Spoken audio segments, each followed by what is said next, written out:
Alternative fuels के बारे में बात करते हैं। ऐसे फ्यूल्स जो क्या होते हैं, लिक्विड फॉर्म में एग्जिस्ट करते हैं और बाय प्रोडक्ट होते हैं बहुत सारे प्लांट्स के, यानी कि प्लांट्स को जब हम लगाते हैं या क्रॉप्स वगैरह लगाते हैं तो मेन जो उनकी प्रोडक्ट होती है वो हासिल करने के अलावा जो बाय प्रोडक्ट्स होती हैं, कुछ ऐसे लिक्विड निकलते हैं उसमें से कि जो हम प्लांट से ऑब्टेन कर सकते हैं, उनको इस्तेमाल किया जाता है एज ऑल्टरनेटिव फ्यूल।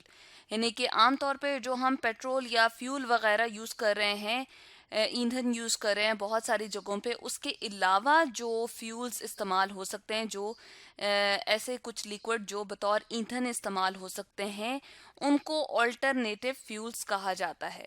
और इसमें से कॉमनली जो यहाँ पर हम कैटेगराइज करेंगे वो हैं जी अल्कोहल्स। और अल्कोहल्स को जो है प्लांट से हासिल किया जाता है। अब क्या किया जाता है कि प्लांट्स को जब उगाया जाता है और सनलाइट की प्रेजेंस में प्लांट्स जो है वो ग्रो करते हैं। यहाँ पे कॉर्न दिखाई गई है। कॉमनली जो कॉर्न है उससे अल्कोहल्स को जो है वो हासिल किया जा रहा होता है। इसके अलावा ये जो वुड प्रेजेंट है इससे भी जो है अल्कोहल को हासिल किया जाता है। तो इसके मेन जो रिसोर्सेज हैं, या हम कहते हैं कि जिससे हासिल किया जाता है, वो क्या है, वुड और प्लांट्स हैं। और वुड और प्लांट से जो मेनली अल्कोहल की टाइप्स हासिल होती हैं वो दो टाइप्स हैं। फर्स्ट पे हम लिख रहे हैं कि मेथनॉल है, इसका नाम यहाँ पर लिख रहे हैं, मेंशन कर रहे हैं। और सेकेंड वन जो है वो एथेनॉल है। तो यहाँ पर ये जो वुड और हमने डिफरेंट प्लांट्स वगैरह दिखाए हैं, इससे जो प्रिपेयर किया जा रहा है वो हैं अल्कोहल्स। और अल्कोहल्स को as a fuel different industries के अंदर और ये कार के फ्यूल के लिए भी हमने इस्तेमाल किया है। और कार में से जो निकल रहा है कार्बन डाइऑक्साइड, इस बाय प्रोडक्ट को कौन इस्तेमाल कर रहा है, इसको इस्तेमाल कर रहे हैं प्लांट्स। लेकिन मेन यहाँ पर बात करने की ये है कि अल्कोहल्स जो हमने कहा है कि ऑल्टरनेटिव फ्यूल्स के तौर पे इस्तेमाल हो सकते हैं, तो यहाँ पर प्लांट से और वुड वगैरह से जो है अल्कोहल हासिल किए गए हैं और फिर इसी को एज अ फ्यूल जो है वो इस्तेमाल किया जा रहा है। ना सिर्फ इंडस्ट्रीज और यहाँ पर कार के लिए इसको इस्तेमाल किया गया एज अ फ्यूल, बल्कि बहुत सारे पावर प्लांट्स जहाँ पर इलेक्ट्रिसिटी को जनरेट किया जाता है, वहाँ पर भी as a fuel ethanol, methanol वगैरह को इस्तेमाल करते हैं।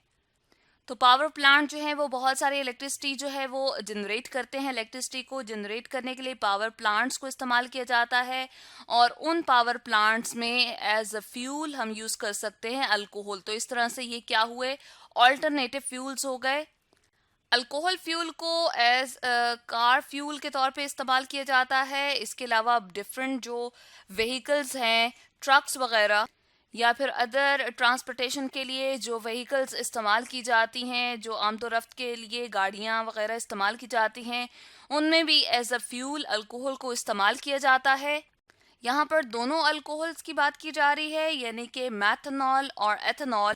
इन्होंने गैसोलीन जो गाड़ियों के फ्यूल के लिए इस्तेमाल हो रही थी, उसको जो है वो बदल के इस मैथनॉल और एथेनॉल को यूज़ करते हुए अल्कोहल्स फ्यूल्स को जब हम इस्तेमाल करते हैं तो इन फ्यूल्स का इस्तेमाल जो है ऑल्टरनेटिव फ्यूल्स का इस्तेमाल कहलाता है। एक तरह से ये कहा जा सकता है कि गैसोलीन और डीजल फ्यूल को अल्टरनेट करके अल्कोहल्स फ्यूल्स जो हैं वो गाड़ियों और ट्रक्स और बहुत सारे व्हीकल्स में यूज़ किए जा रहे हैं।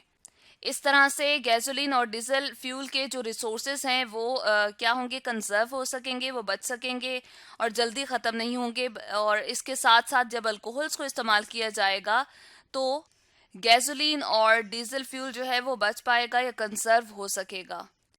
ब्राज़ील में ना सिर्फ रेन फॉरेस्ट से हासिल होने वाली लकड़ी से अल्कोहल्स को प्रिपेयर किया जा रहा है, बल्कि वहाँ पर ऐसी क्रॉप्स कल्टीवेट की जा रही हैं, ऐसे फसलें लगाई जा रही हैं जो स्पेशली अल्कोहल फ्यूल की प्रोडक्शन के लिए इस्तेमाल की जाती हैं। यानी कि उन फसलों को किसके लिए इस्तेमाल किया जाता है, अल्कोहल फ्यूल बनाने के लिए। इसके अलावा यूनाइटेड स्टेट्स ऑफ अमेरिका इस्तेमाल कर रहा है mixture of gasoline and ethanol, और इसको कहते हैं गैसोहोल इसे कहा जाता है। और ये बहुत सारे व्हीकल्स के लिए इस्तेमाल किया जाता है एज अ फ्यूल।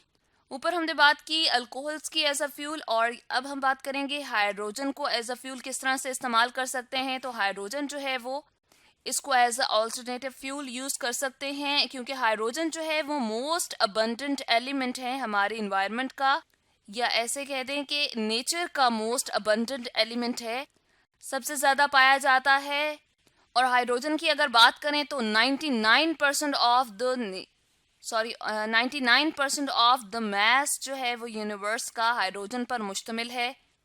यानी कायनात की बात करें तो उसमें जो 99% ऑफ मास है वो किसका है, वो हाइड्रोजन पर मुश्तमिल है। वाटर की अगर बात की जाए तो वाटर के अंदर जो है वो हाइड्रोजन मौजूद होता है। वाटर के फार्मूला को अगर हम यहाँ पर ड्रॉ करते हैं या चले लिखते हैं तो H2O से रिप्रेजेंट किया जाता है। हाइड्रोजन यहाँ पे मौजूद है, 2 एटम जो है वो हाइड्रोजन के यहाँ पर नजर आ रहे हैं और एक ऑक्सीजन का एटम है। अब वाटर की जब इलेक्ट्रोलिसिस की जाती है, एक ऐसा अमल है जिसमें बिजली को इस्तेमाल करते हुए वाटर की जो है वो ब्रेक डाउन की जाती है, यानी कि इसमें से एलिमेंट्स को सेपरेट किया जाता है। तो यहाँ पर हम हाइड्रोजन को जो है हासिल कर सकते हैं और फिर इसको एज अ ऑल्टरनेटिव फ्यूल के तौर पे इस्तेमाल किया जा सकता है और बतौर ईंधन इसको हम इस्तेमाल कर सकते हैं। तो इस तरह से हाइड्रोजन भी है ऑल्टरनेटिव फ्यूल में से एक। तो आज हमने स्टडी किया ऑल्टरनेटिव फ्यूल्स के बारे में।